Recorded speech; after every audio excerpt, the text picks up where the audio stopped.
이게 드론으로 찍은 것 같은데 저렇게 바운딩 박스가 잡히면서 이게 뭐 사람인지 의자인지 뭐 이런 게 지금 나오는 영상이에요. 뭐 이러한 것들이 이미지 처리로 가능하다.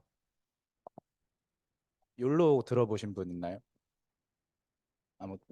한두 명.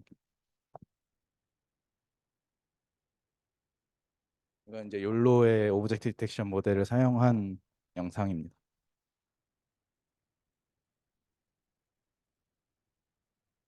CNN이 이미지 데이터에서 많이 사용되는 이유가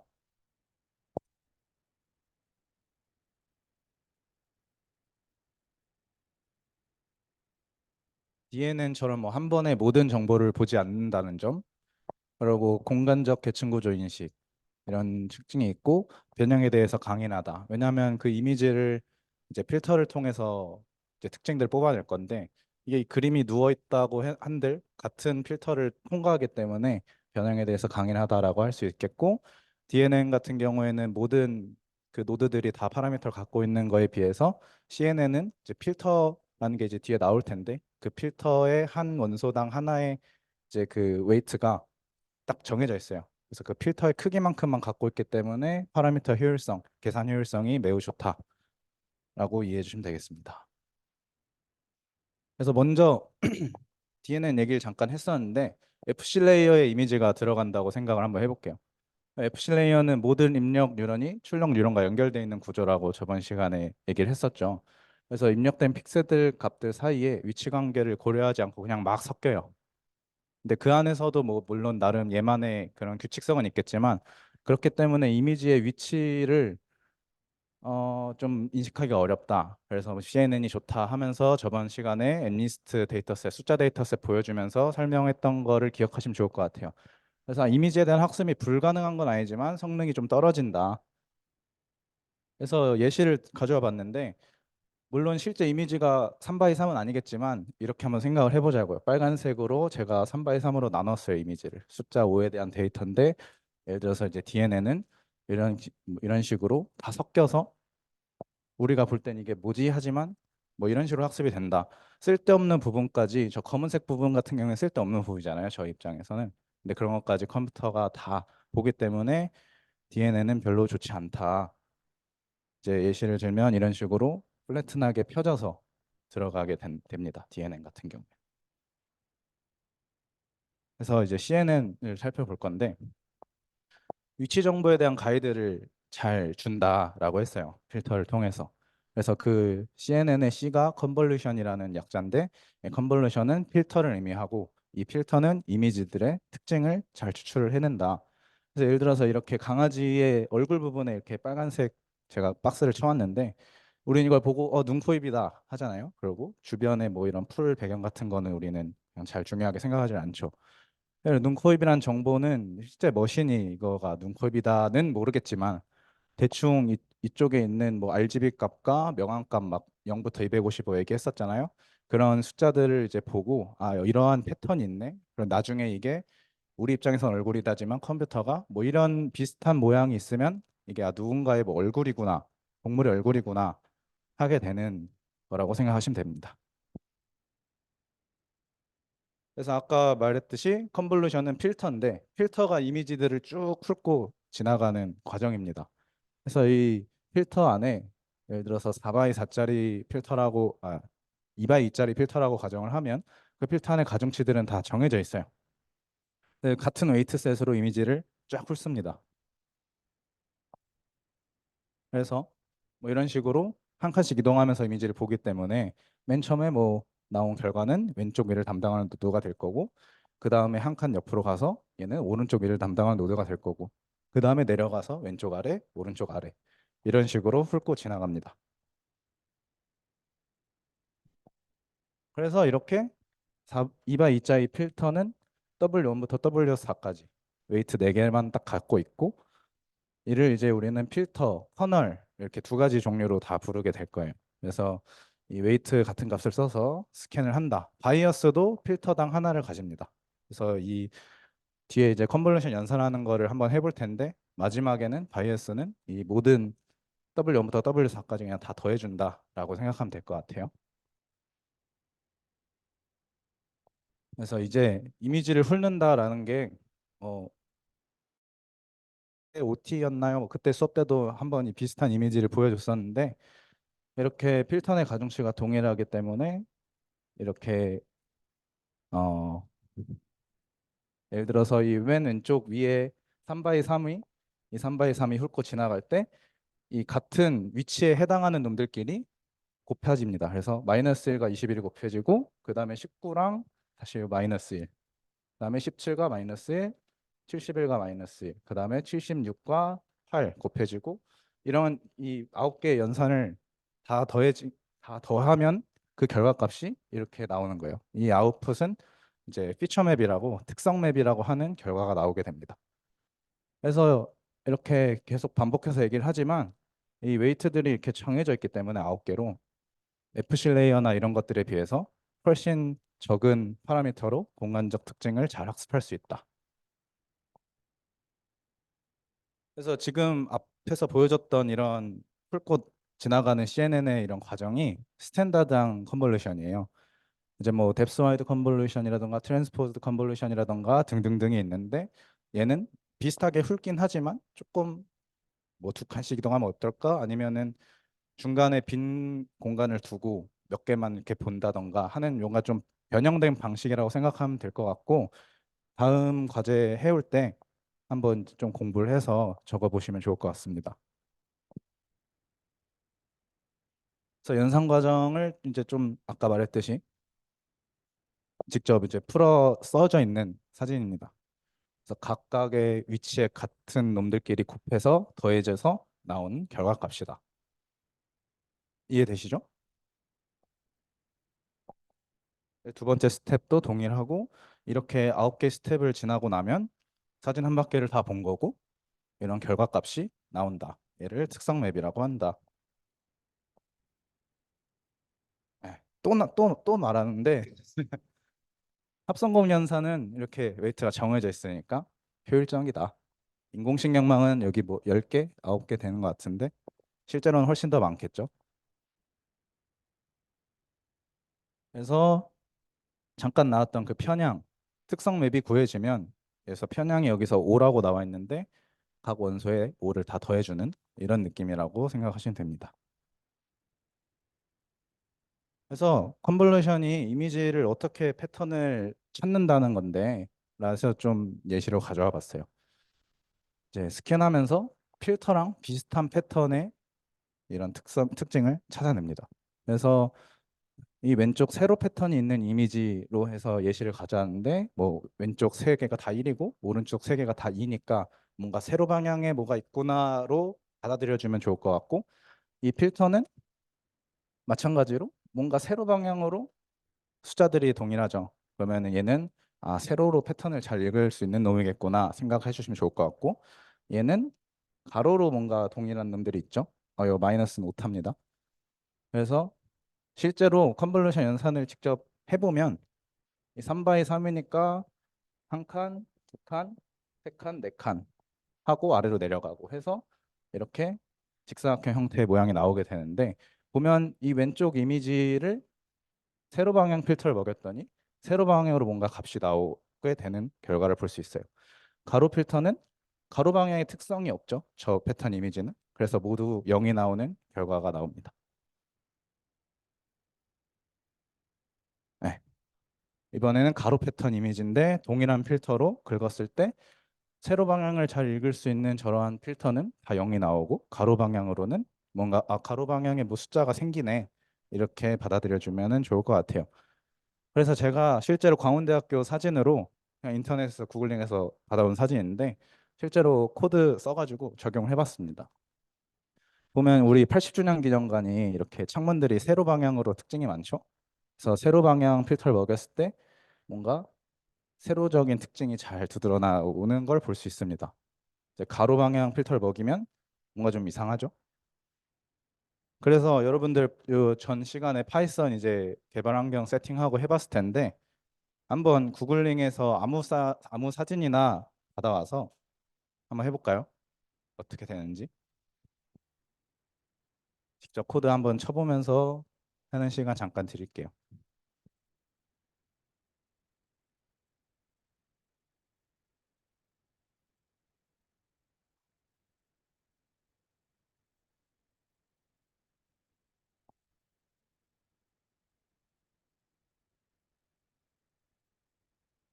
일단 뭐 어떻게 해야 되지?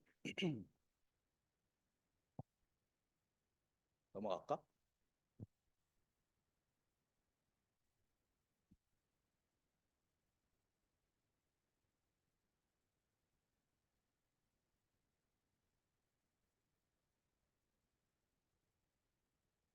만약에 에러 메시지가 뭐 응? 응. 맨 처음에 저 임포트 CV2는 오픈 CV라는 이제 프로그램을 우리가 쓰겠다라는 메시지인데 저기서 아마 한 번도 해본 적이 없는 사람들은 에러가 날 거예요.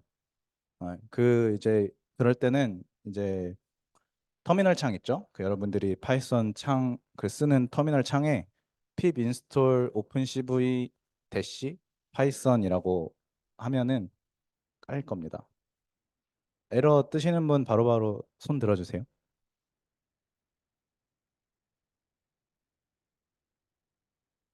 아, 그렇게 하면 안 깔릴걸?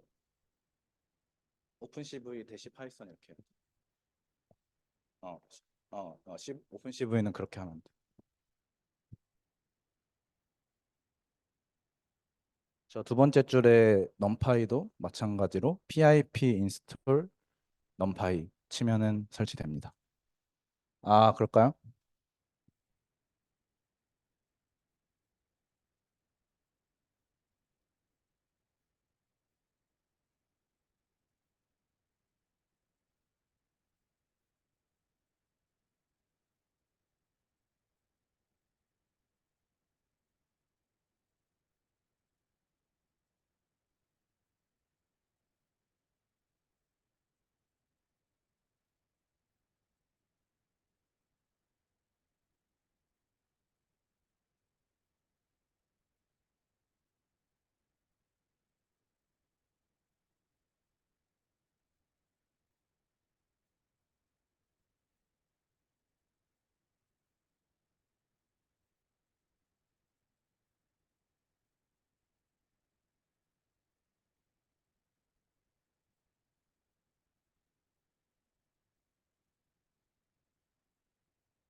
추가로 덧붙이자면 저 이미지 블록에 있는 im 리드 다음에 있는 여러분들 뭐 폴더 찾기 할 때 나오는 저런 애들 있잖아요. 저거는 제 컴퓨터에 맞는 경로니까 예를 들어서 뭐 여러분들이 갖고 있는 이미지에 해당하는 경로에 맞춰서 넣어줘야 됩니다. 경로 볼 줄 모르는 사람은 손 들어주세요.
다 하신 친구들은 이제 컨볼루션이 특징을 방금처럼 가로나 세로를 뽑기도 하는데 이미지 자체 변형을 가할 수도 있어요. 필터의 생긴 모양에 따라. 이제 모두 다 1111로 하면은 이런 식으로 좀 왼쪽 이미지보다 선명하지 않은 이미지가 나오는데 이거 한번 해보시죠. 하신 분들은.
얼추 다들 한 것 같으니까 코드 설명 첫 번째 거부터 간략하게 해주고 넘어갈게요. 이제 여러분들 이제 코딩 계속 할 거잖아요. 그러고 AI 쪽 관심 있어서 왔고, 그럼 코드를 이쁘게 쓰는 게 중요합니다. 막 돌아보다 보니까 막 다 붙여서 쓴 친구들 있는데 그러지 말고 최대한 보기 편하게 이쁘게 쓰면 좋고, 그리고 약간 또 하나의 덕목이라면 덕목이 이제 사진 이제 다운로드 받고 막 아무 폴더에 이제 넣어놓고 거기 경로 읽어놓으라고 다들 고생을 하셨는데, 뭐 나중에 이제 프로젝트를 뭐 진행을 하거나 하면은 아예 그 프로젝트를 진행할 디렉토리를 만들어 놓고 그 안에 모든 파일들을 다 모아놓는 게 편해요. VS 코드 안에서도 그 파일 모여 있는 데에서 사진 경로 바로 복사해서 넣을 수 있고 하거든요. 근데 지금 다 파일 들어가서 찾고 하느라 좀 오래 걸린 것 같은데, 어쨌든 이제 이어서 설명을 할게요.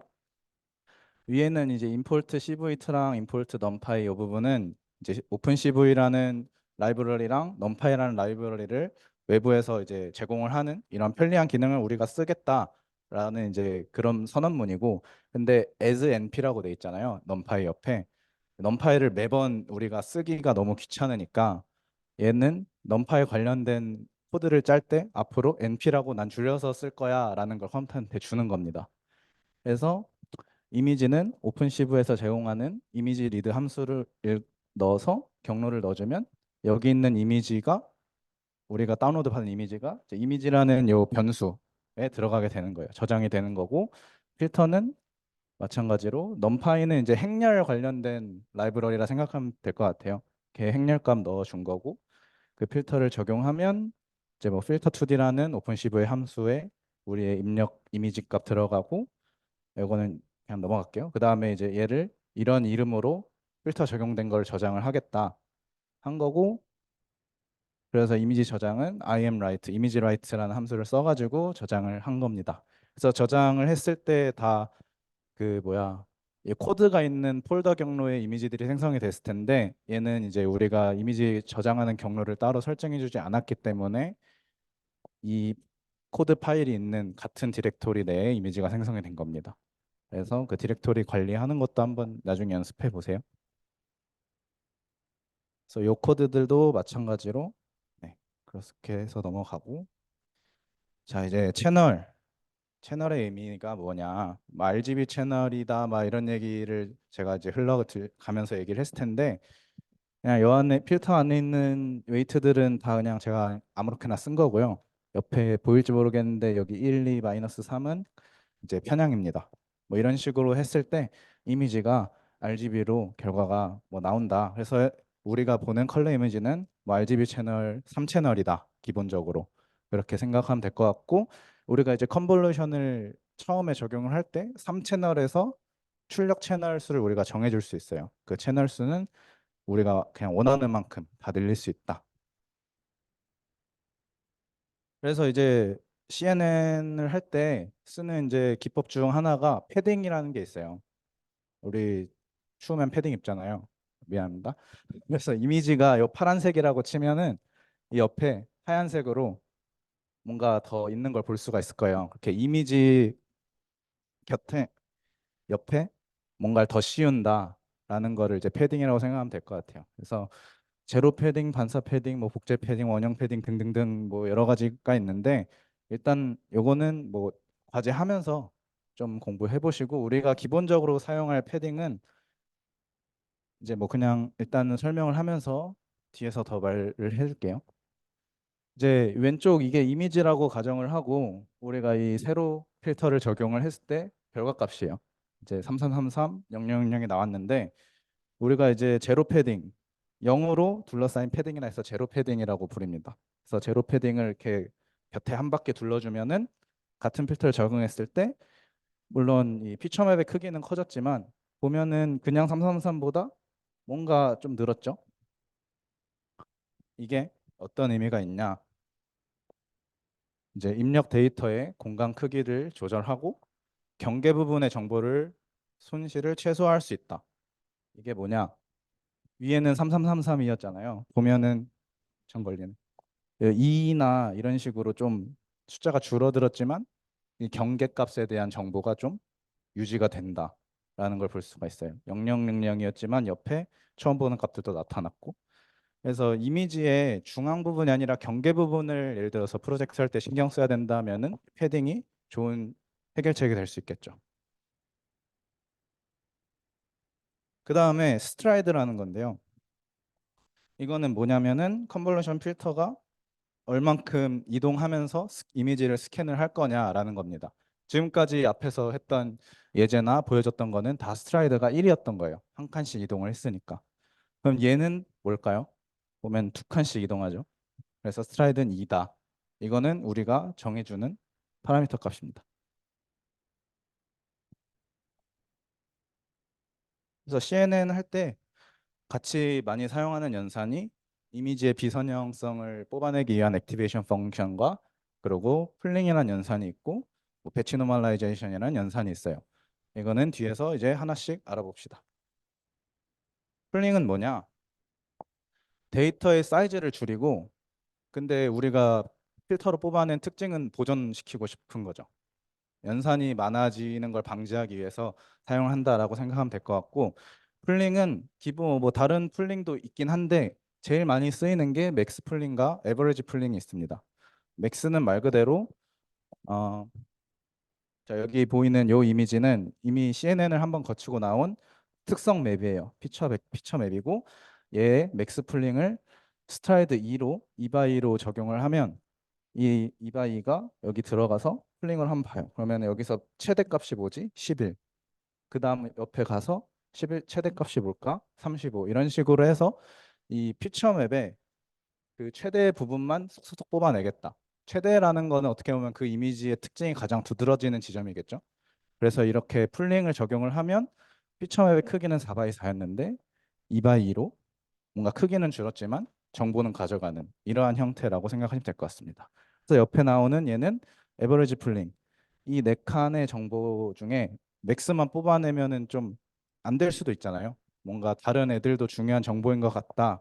그러면은 이 네 개의 평균을 구해서 7, 그다음 이 네 개의 평균을 구해서 58 이렇게 해서 나오게 되는 평균을 이용하는 게 에버리지 풀링이고 최대값만 뽑아내겠다는 맥스 풀링입니다. 그래서 풀링이 공간을 줄여주고 뭐 연산 좋다고 했는데 어떻게 되는 거냐를 좀 그림으로 가져와 봤어요.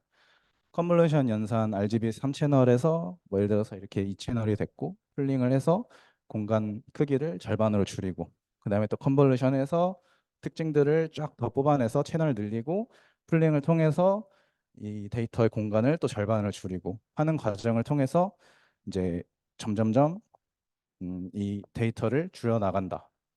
근데 그게 손실이 되는 건 아니고 특징들을 잘 뽑아내고 있는 거다라고 생각하시면 될 것 같습니다. 그래서 이를 바탕으로 이제 분류 인식 등 여러 가지를 할 수 있다.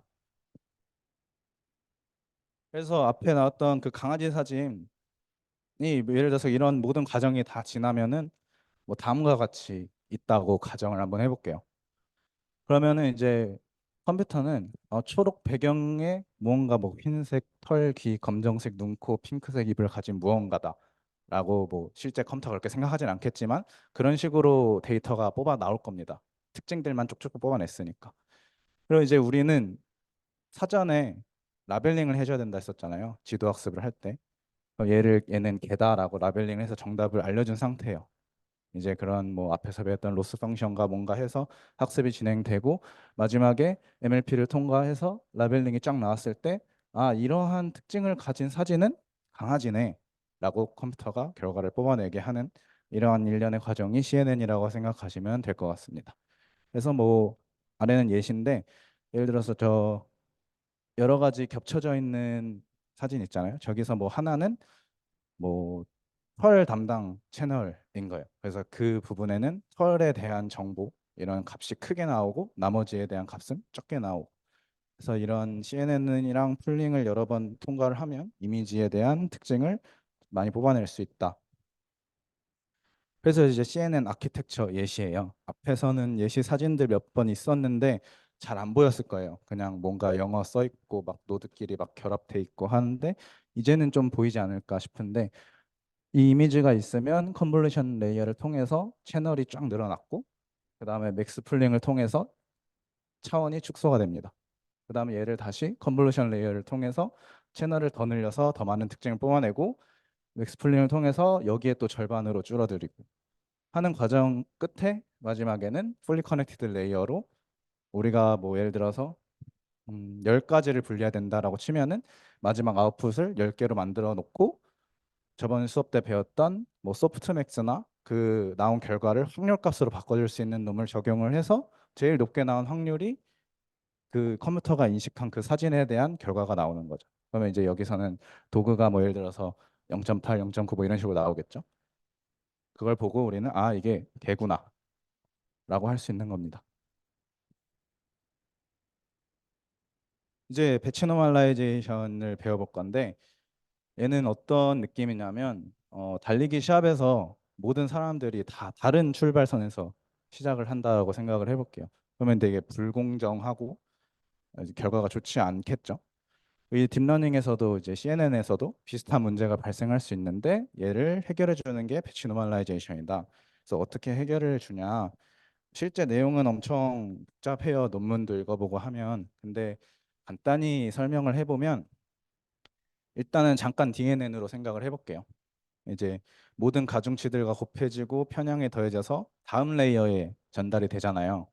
뭐 CNN도 마찬가지로 뭐 필터 적용하고 그 다음 레이어 전달되고 하는 과정을 떠올려 보면서 근데 이제 이전 레이어에서 값을 받을 수밖에 없어요. 그 다음 레이어는. 근데 그 이전 레이어 자체가 예를 들어서 뭐 좀 다른 출발선 이제 용어로 얘기를 하면 파라미터가 이전 레이어 영향을 많이 받는다 이거죠. 그래서 이전 레이어 파라미터가 학습하면서 계속 변할 거 아니에요. 그럼 그 다음 레이어도 계속 그 앞에 놈의 영향을 받겠죠. 그래서 이제 CNN을 그냥 무지성으로 돌리다 보면은 예를 들어서 이게 그냥 이미지의 분포라고 생각을 해봅시다. 점점 한쪽으로 치우쳐지거나 뭉개지거나 이럴 수가 있어요. 이런 현상을 내부 공변량 변화, 인터널 코베리언 시프트라고 하는데 얘를 배치 노멀라이제이션이 잡아준다. 그래서 각 레이어마다의 입력을 정교화 시켜주는 거예요. 표준화 시켜주는 거죠. 그래서 데이터의 평균을 0, 분산을 1로 정교화를 시켜주고 그럼 이제 각 레이어마다 입력 데이터 분포가 일정해지니까 뭐 좀 올바른 성능을 낼 수 있겠다라는 약간 느낌이 오시나요? 그래서 학습 과정이 안정적이 되고 앞에 놈들이 다 멀쩡하니까 결과가 빨라집니다. 학습이.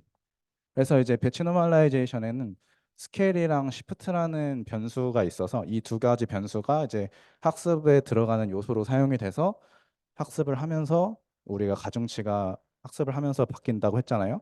이제 스케일과 시프트라는 이 값도 학습을 하면서 값이 바뀌고 이제 그게 이제 네, 데이터의 분포를 적당히 조절해 준다.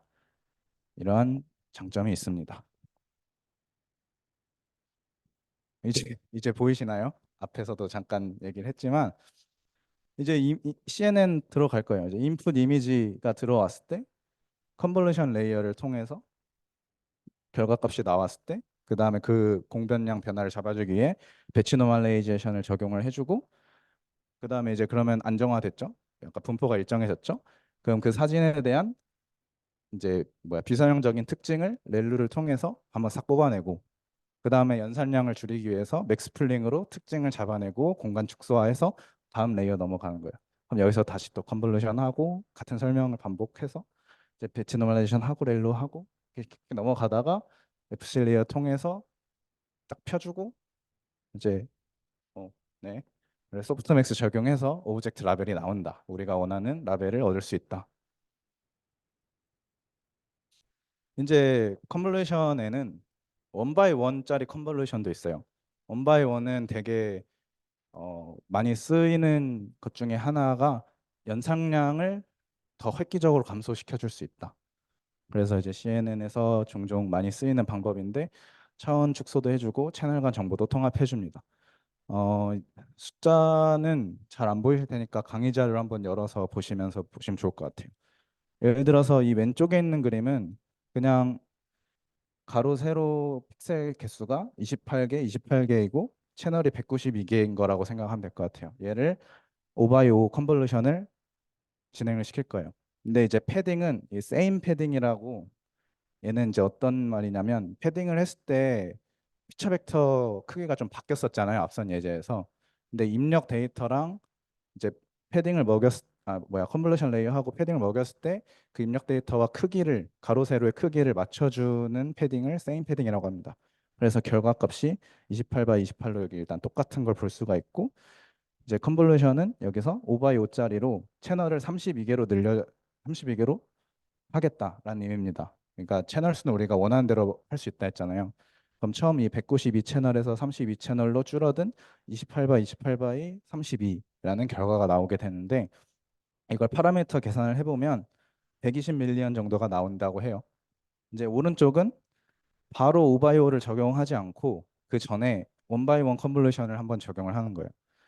그러면 마찬가지 앞에 똑같은 놈이죠. 28 by 28 by 192 채널짜리를 1x1 컨볼루션에 16 채널로 줄여주고, 아, 1x1 by 그리고 192 채널로, 아니구나. 죄송합니다. 16 채널로 줄여주고, 걔가 이제 28 by 28 by 16 채널이 나오겠죠. 걔를 다시 이제 5x5를 먹였을 때 연산량이 한 12.4 밀리언이 나온다고 해요. 거의 10배 차이가 나는데, 하여튼 이런 식으로 연산량을 대폭 감소시켜주는 효과가 있습니다. 원바이원의 컨볼루션은.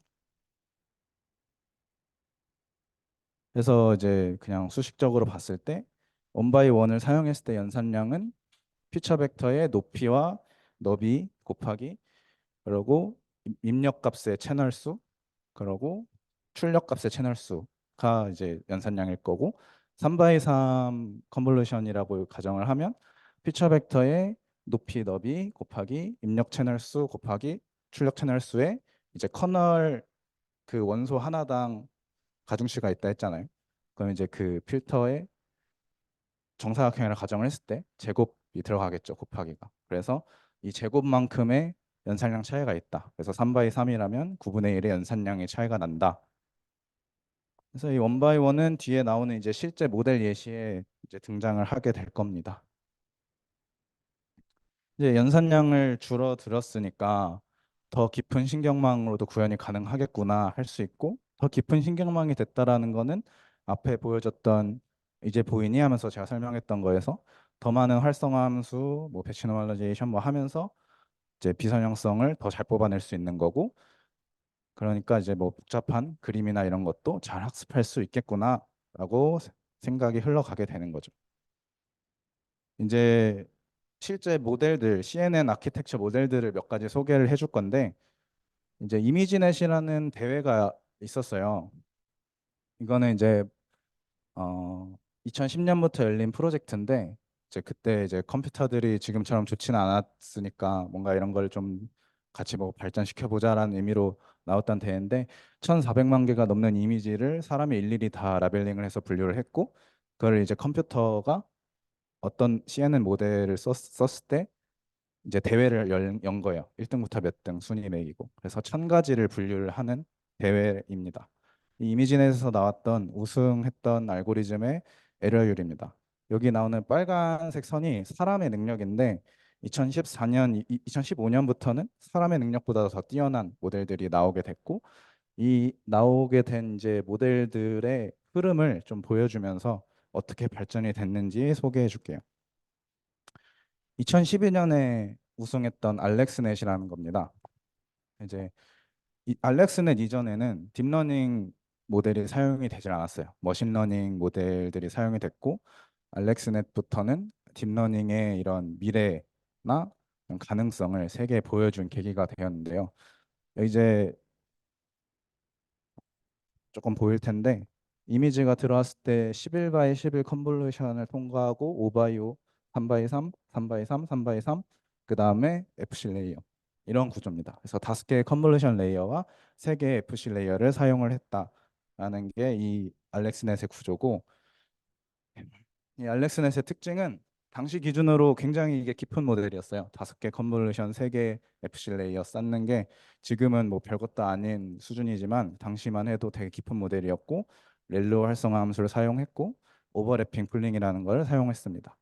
그리고 이제 배치 노멀라이제이션은 여기보다 한참 뒤에 나왔어요. 그래서 이때는 로컬 응답 정교화라는 로컬 리스폰스 노멀라이제이션을 사용을 했고 이때 GPU를 두 개 병렬 연산했다고 합니다. 그 당시로 굉장히 좋은 GPU가 GTX 580.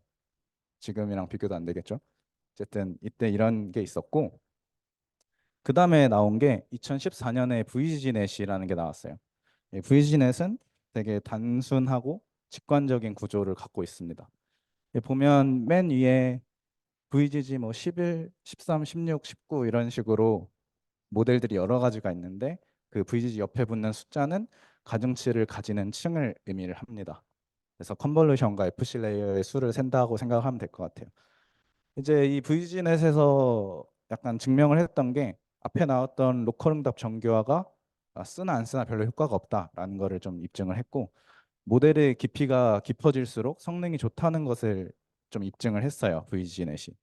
앞에서는 뭐야 컨볼루션 5개, FC 레이어 3개였는데 여기는 막 19개 층까지 늘어나고 하니까 이제 예시 그림은 VGG 16입니다. 이제 이미지가 들어왔을 때 컨볼루션 다음에 맥스 풀링 하고 계속 진행이 되죠. 앞에랑 비교해봐도 되게 깊어졌죠, 모델이. 그래서 계속 이미지 분류가 이런 태스크로 이루어져 있어요. 이 사진이 들어왔을 때 컨볼루션 맥이고 렐루 맥이고 맥스 풀링으로 차원 축소시키고 계속 반복하다가 마지막에는 FC 레이어 통과시켜서 소프트맥스 맥이고 분류하고. 그래서 알렉스넷과 VGG넷의 차이점은 이제 구조 깊이 설명드렸고 컨볼루션 필터 크기는 아까 알렉스넷은 뭐 11 바이 11 다음에 5 바이 5 나오고 3 바이 3 3개 있었는데 VG넷은 모든 레이어에 3 바이 3 컨볼루션을 사용했다는 특이점이 있습니다. 네. 그리고 VG넷은 일관된 스트라이드랑 패드를 사용을 했고 2012년에 알렉스넷이 우승했고 2014년에 VG넷은 우승은 안타깝게 못했어요. 이제 2등을 했는데 그 1등한 거는 이제 구글넷이라고 있어요. 근데 얘는 조금 내용이 복잡할 것 같아서 이번 시간에 소개해드리진 않을 거고 궁금하신 분들은 한번 찾아보세요. 모델의 깊이가 VG넷에서 획기적으로 깊어져서 좋은 성능을 냈다고 했는데 모델이 깊어질수록 무조건 좋을까? 그건 아닙니다. 그래서 이전 수업 때 잠깐 설명했던 베니싱 그라디언트, 기울기 소실 문제가 발생을 하는데요.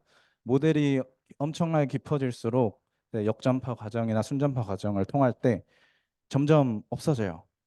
그 외를 뭐야 비활성화 함수, 활성화 함수 얘기하면서 0과 1 사이 값 곱해주고 하면서 뭐 없어진다는 얘기가 기억이 났으면 좋겠네요. 하여튼 이런 문제가 발생하기 때문에 무조건 깊어진다고 좋은 게 아니다. 해서 이제 봤을 때 20개 레이어를 쓴 놈과 56개 레이어를 쓴 놈의 비교 그래프예요. 로스 에러 그래프인데 확실히 20개짜리가 더 좋은 성능을 내고 있는 거를 볼 수 있습니다. 그런데 이제 쟁점이 된 거죠. 그러면은 CNN은 여기서 몰락하는가? 아닙니다. 레즈넷이 2015년에 획기적인 구조를 도입을 하면서 모델을 엄청나게 깊게 쌓아도 문제가 안 생기는 방법을 개발을 해냈어요. 그래서 기존의 CNN은 그냥 쭉 통과하죠. CNN 레이어를. 근데 레즈넷은 이렇게 통과를 하면서 기울기 소실이 이루어질 거를 대비를 해서 출력 값에 입력 값을 한 번 더 해줍니다. 이런 식으로 레이어들을 쌓고 해서 이거를 레지듀얼 블록이라 해서 이제 깊은 구조도 만들 수 있게 되었다. 얘를 뭐 잔차 블록이라고 한국말로도 하는데 그냥 레지듀얼 블록이라고 기억을 해주세요. 그래서 앞에 나왔던 거랑 비교 안 되게 깊어졌죠. 왼쪽이 뭐냐면 그냥 일반적으로 CNN 쌓았으면 이런 모양일 거다라는 그림이고 오른쪽이 레즈넷이 이런 식으로 스킵 커넥션을 통해서 이제 입력값이 출력값에 더해지는 이 구조 스킵 커넥션을 통해서 엄청 깊게 쌓았다. 좀 지루할 수 있겠지만 이게 이제 생긴 표예요. VGNet에서 좀 종류가 다양해졌었잖아요. 얘네도 레즈넷도 똑같이 18개 레이어를 쌓은 놈과 34개, 50개, 101개, 152개까지 쌓은 놈들이 나옵니다. 그래서 그런 요 다음 장에서 설명을 마저 다 하겠습니다. 그래서 레즈넷의 특징은 이런 그냥 베이직한 블록이 있고 스키 커넥션은 다 동일하게 들어가는데 이제 바틀넥이라는 구조가 하나 더 있어요. 이제 입력 값이 들어왔을 때 원바이원으로 연산량을 확 줄여주고 그 다음에 이제 3바이3 매기고 마지막 원바이원에서는 다시 원래 256개 채널로 돌려주는 약간 이런 식으로 되는 구조가 바틀넥 구조입니다. 이 바틀넥은 이제 앞에 입력 값이 갑자기 원바이원으로 확 좁아졌잖아요. 이런 게 약간 병목 현상이랑 비슷하다고 해서 붙어진 이름입니다. 그래서 이 바틀넥 구조는 50층 이상 아까 보여드렸던 50개 있고 101개 있고 152개인가 있었잖아요. 50층 이상의 구조에서만 나오는 구조라고 보시면 됩니다. 그래서 앞에 나왔던 이제 컨볼루션 블록이랑 아이디 블록 이게 네. 하여튼 이런 식으로 계속 쌓아서 좋은 성능을 냈다로 기억을 해주시면 될 것 같아요. 그래서 여기 나오는 컨볼루션 블록이랑 아이디 블록이 뭐냐면 이 왼쪽 요 그림입니다. 아이덴티티 블록은 그냥 레지듀얼 커넥션, 스킬 커넥션을 한 거고 오른쪽 컨볼루션 블록은 한 번 더 원바이원 컨볼루션을 통해서 출력값을 합쳐주는 구조인데 이 컨브 블록은 왜 쓰이냐면은 어 그 뭐야 채널 간의 그 이전 레이어와 다음 레이어 간의 채널 수나 이런 게 좀 구조가 맞아야지 그 다음 레이어가 갈 수 있는 특징이 있거든요. CNN은. 근데 그 구조가 안 맞을 때가 발생을 해요. 여러분들도 나중에 직접 좀 해보면은 알게 될 텐데 그럴 때 이러한 방식을 쓰면은 이제 그 값을 맞춰줄 수 있어서 쓴다라고 이해해 주시면 될 것 같습니다. 자, 이제 마지막 페이지예요, 여러분. 화이팅. 이제 그냥 CNN 컴퓨터 비전 이미지 분야에서 응용을 어떻게 할 수 있냐. 뭐 이거보다 훨씬 많겠죠. 그냥 대충 저도 찾아서 그냥 적은 건데 의료 이미지에서 뭐 의사들이 보는 엑스레이 사진이라던가 CT 사진을 이 부분에 어떤 뭐 부종이 있다던가 뭐 암이 있다던가 하는 거가 뛰어난 의사는 보면 알겠지만 그러지 못한 경우가 있잖아요. 근데 앞서 했던 것처럼 그거를 CNN을 통해서 사람이 보지 못하는 세세한 부분까지 컴퓨터가 인식을 할 수 있으니까 그런 식으로 뭐 질병을 진단하는 데서도 쓸 수가 있고 조직 분석하는 데도 쓸 수가 있고 여러분 잘 아시다시피 뭐 테슬라나 뭐 다른 자율주행 자동차에서 이제 카메라로 쓰죠. 그냥 환경 인식하고 경로를 계획하고 모바일 로봇 분야에서도 있고 하여튼 그런 게 있고 여러분 뭐 그 인스타나 이런 거 하다 보면 중국이 뭐 인권이 없다 하면서 중국 CCTV에서 이 사람이 누구고 하는 거 막 다 나온 영상 한번 본 적 있을까요? 아 뭐 그런 것처럼 얼굴 인식에서도 쓸 수가 있을 거고 뭐 이상 행동 감지하는 거 맨 처음 시간에 보여줬던 뭐 포즈 에스티메이션 사람의 관절 각도를 인식해서 뭐 이 사람이 막 갑자기 넘어진다던가 뭐 팔을 올린다던가 확 올린다던가 하면은 좀 이상한 행동이다 이런 거 감지하는 데도 쓰일 수가 있을 거고 되게 무궁무진합니다. 여러분 아이폰 쓰시는 분들 손 한번 들어볼까요?